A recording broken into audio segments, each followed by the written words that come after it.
live on YouTube. Just like to double check to make sure it's all working before I start. My name is Stacy Harder. Welcome to my channel. If you are new, thank you for joining me. Again, my name is Stacy Harder. Feel free to like and subscribe. I'm currently reading my mom's book. She wrote it almost 30 years ago. It's her first book, and it's Many Were Called, Few Were Chosen, the story of Mother Earth and her Earth-based volunteers. And I've been feeling the need for this to come out so much. So obviously the book's been out for many, many years, but on Audible. I'm a person that I like to hear and read. So this is my way of putting it out to the world. So you can join us. If you'd like to order this book, please do. And you can order it at www.heatherharder.com. There are some people that sell it on Amazon. We're still working on the details. We have some of hers on Amazon, but a lot of people are actually, they double the price of the book. So this is only $13.95 if you buy it directly from Heather. And then it supports her. Since she's the one that wrote it, I like to give back to her. But it's pretty honored. As you saw the last chapters, I cried. It's common for a lot of us to remember, and it's our story. At least this is how I remember it. So again, pray to ask for protection, guidance, and to know truth so that you too can find your truth, however that may look. All right, so I am just wanting to double check that. Where's the record? Okay. Chapter 4, Enter the Earth-Based Volunteers. These great Earth-based volunteers were ready. After all, they had prepared in every way possible. They had listened to those of Earth. They had listened to the counsel of wiser, more experienced elders, but mostly they prayed and listened to the teachings that came from within. These were the true personal teachings of the God essence. They knew that what they would miss most was the loving, caring, and always joyous vibrations of love that came from the God Force. The God Force had been with them from the beginning. After all, what would existence be like without the conscious knowing edge of it? Yet they knew they would be without it. They knew that they would again feel the love, but they must first journey through the earthing existence to find the way home. Back in their true home, where their beloved God was waiting. The volunteers did not fear failure, for failure was impossible. In fact, they did not fear because fear is impossible when true, unconditional love is present. But they did wonder what it would be like to venture so far from home, home where the universal consciousness resides, home where the awareness of the oneness resides, of all resides. So home is where the awareness of the oneness of all resides. Home where the true connection and oneness with the God Force resides. Home, the vibrational frequency of love and the living light. Home, the state of being ever in a state of total joy and bliss. The volunteers did not all jump into physical existence at once. Like the adolescent that reluctantly leaves home, so too did many volunteers venture away from their home. Slowly, the first and most confident volunteer ventured into the physical form and the lower frequencies. Birth was not the immediate entrance used. No, that would come later. They began this experience slowly. They would first try to be maybe just as a brief trial visit, a few years in a willing Earthian's physical form, a young one, at that a child, where silliness can be explained, where few expectations exist. After all, how hard could it be? The volunteers pondered long and hard on the strangeness of physicality. Their thoughts were echoed by many who would later enter into physicality. But the first must always light the way for others to follow. The first volunteers who entered into Earthian form pondered the strange sensation of physicality. How strange the sensations. The body is so confining. It moves, but with great effort. It has a variety of sensations, some pleasant, some not so pleasant. How do I control the mind? It seems to be independent. It puts thoughts into my body as it desires. What happened to the total serenity? What happened to simple existence? There are such strange thoughts. They distort the silence. I long for the silence where oneness occurs. An animal is heading for me. I'm running. The physical body is taking charge to avoid pain. Doesn't it know that pain does not exist? Of course not. That's why I'm here. But there are so many complications, so many things to do right. I thought that as a child it would be okay, but it's not. I have hard work to do, but the body wearies. Yet that's right, that's right. I remember now the body requires sleep so I can go get counsel. Thank God, such a welcome relief. I can rejoin my wondrous creator, my source of comfort. But the respite is over so quickly. And everything is so confused. I fear for food. Will there be enough? The pain, the body can bear it, but my soul, my very essence, longs for home. Why does it have to be this way? Why can't I just assist from the other side? Life is so hard. The physical demands so much attention. It feels pain and it thinks it feels joy, but it's not true joy. Poor thing, it knows not what is missed. And the mind, it fights so hard for control. Why? Why, dear God, does it not know that only by surrender to your loving divine grace can it truly reach its full potential? Only by giving up can it achieve access to all.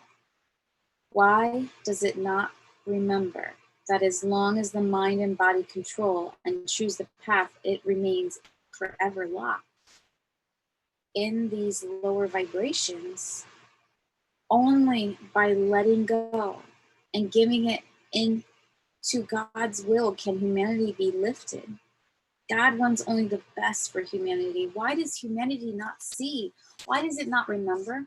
Why do the mind and the body war so for control? Why do they struggle for dominance when all can be achieved only through harmony with all that is? The soul is there, so is the spirit, and buried beneath it all is the loving God seed, the power to be all. It seems so easy, yet it is not. Dear God, help me. Take me out. I need further preparation. Why is it so complicated? Why are there so many distractions? Why can Earthians not see? Thank God I can again feel the love, the harmony, the joy. Oh, how I have missed it. There is no place like home.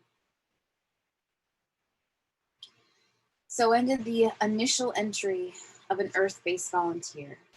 After this volunteer's first entry into physical destiny, many volunteers gathered to discuss, to tell, to see, hear of the experience.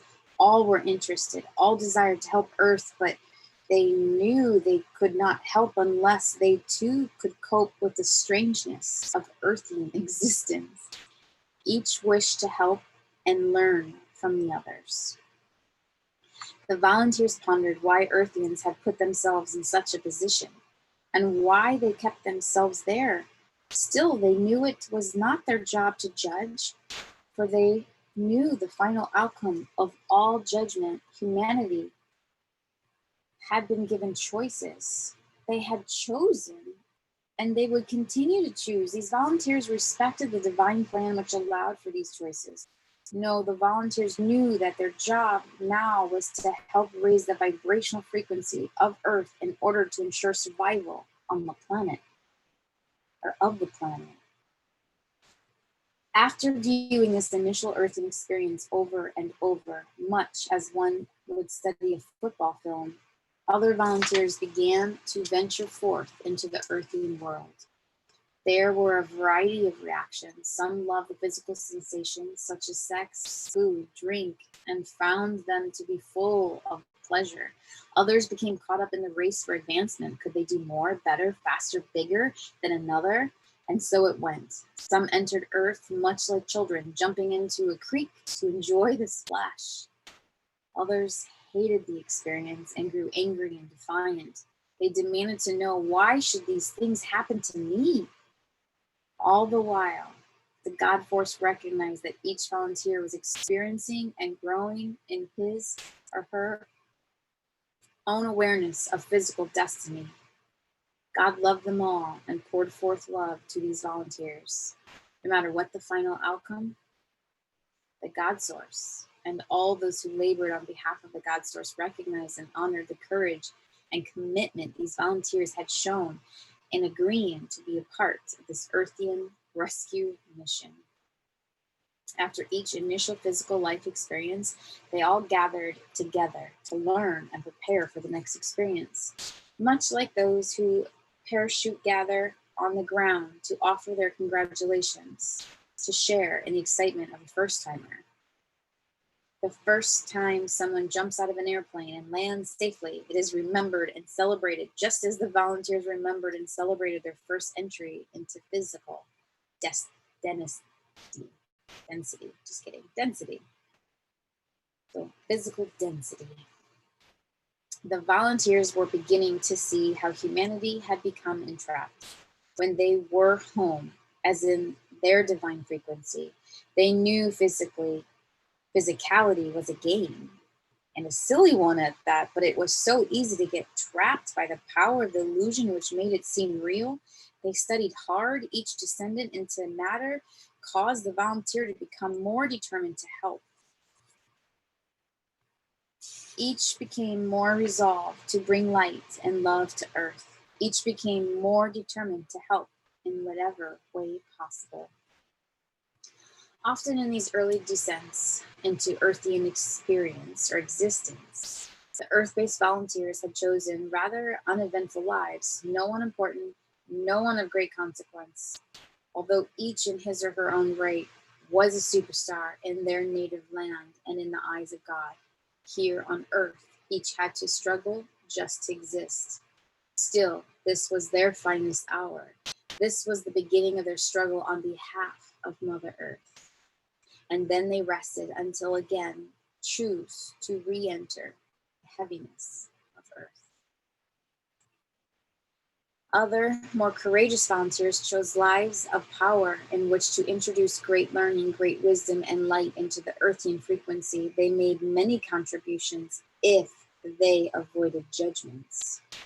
For if they moved into judgments, they helped not. Others choose the slower path to influence. By experience lifetime after lifetime until at last the volunteers could enter Earth, live, love, then exit. Nothing tough, just simple. As they mastered this with speed and efficiency, gradually at first and then with a greater speed, they chose more important roles. With each life, they selected more responsibility and chose to deal with more entrapments, a little power, a little prestige, love, children and families, wealth, and so it went. Each began testing self with one element of earthly distraction after another until they were sure of themselves. And they were sure after another until they were sure of themselves.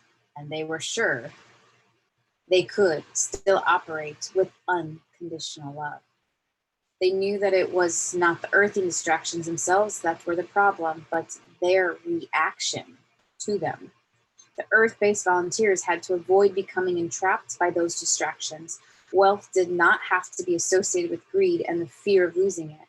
It could also come with generosity, love, joy, and abundance. If a volunteer abused power in one lifetime, he or she merely backed up and tried again during the next life. Knowing the lesson would become more complex. Finally, after many Earth experiences, these Earth-based volunteers felt their readiness to tackle more. Now they felt themselves to be ready to begin to influence humanity and the Earthian vibration. Many treaded slowly at first, but steadily. By example, they showed Earthians compassion, how to grow, how to assist Mother Earth and each other. As they were able to renew their connection with God, they moved forward faster in their lives, becoming the great writers, the great scientists, the great inventors, and the great statesmen. And each lifetime, they raised the vibration a little, and then a little more. They also chose lifetimes as orphans and robbers and drunks for the experience and or influence. They knew that their lives had to be role models, and they were needed in every arena. Often the volunteers would cause Earthians to reawaken to the God essence and the grandeur of the inner worlds. Then the Earthian too would volunteer to serve on Earth so that over time the number of Earth-based volunteers would increase. On occasion, a chosen one would withdraw from service, wishing to serve God in other capacities. This too was allowed, for all on Earth had free will. Earth assignment was and is difficult and always full of challenges. The volunteers who requested release were lovingly granted it and reassigned to other worlds and other tasks. There was no dishonor in requesting another assignment. There have always been many ways to serve the God essence. On Earth, all had free will. Even the Earth-based volunteers. This was the divine plan on Earth, and it was and is perfect. Thus, the status and numbers of volunteers serving Mother Earth is ever in flux. Occasionally, the Earth-based volunteers did make mistakes. They got caught up in the earthy entrapments and forgot to go within and listen to their counsel. Their volunteers even chose lives where they abused power and people and even Mother Earth. They wanted to know how it felt to stray from the divine path. They needed to experience the unpleasant sensations attached to these choices, for they knew the time would come when they could not afford the luxury of a mistake, and having these memories in their totality would assist them. When the volunteers strayed from the divine intent, they suffered much. The deviation from divine purpose caused great pain to themselves, for they wanted so much to help and yet they did not. They wanted to serve the God force and assist Mother Earth, but instead they hindered. If these great volunteers forgave themselves and moved on, then no lasting harm was done. But if they continued to punish themselves for their mistakes, then they continued to slow the earthian progress. Even so, as the volunteers left life on Earth, the God essence, and all those who had helped in the creation of Mother Earth, where thereupon their return to spirit form, to encourage, to love, and to honor these brave legions of light workers. Each lifetime was celebrated upon its completion.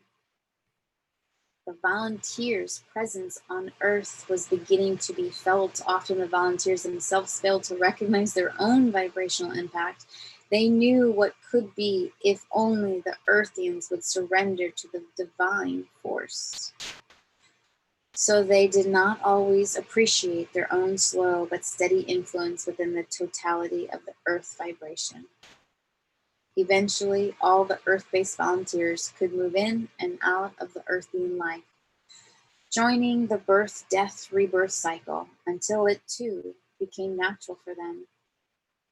They did not realize that this was a part of a great cycle when they were in their earthly existence, for they too were veiled from the divine truth. They too would have to struggle with the challenges of life on Earth until they each conquered the maze of physical illusion and once again awakened to the greater reality. The volunteers often chose to enter Earth life in clusters so they could support each other during these trials and tribulations. Other times, they would reconnect with their fellow volunteers later in their earthly existence. Always, the presence of other volunteers gave them comfort, and they knew not why. Always, they were given counsel, but not always did they listen. Always, they learned and grew, but not always did they appreciate this growth. Always, they turned to God during their darkest hour, But not always did they realize that had they turned to God first, their darkest hour would have not come. Yet all was in divine order, and progress was being made. The next chapter is remembering love. Come back. I'm doing it each chapter. So thank you for joining me. Again, my name is Stacy Harder, and I'm reading my mom's book, Many Were Called, Few Were Chosen, Story of Mother Earth and Earth-Based Volunteers. I love you. Thank you.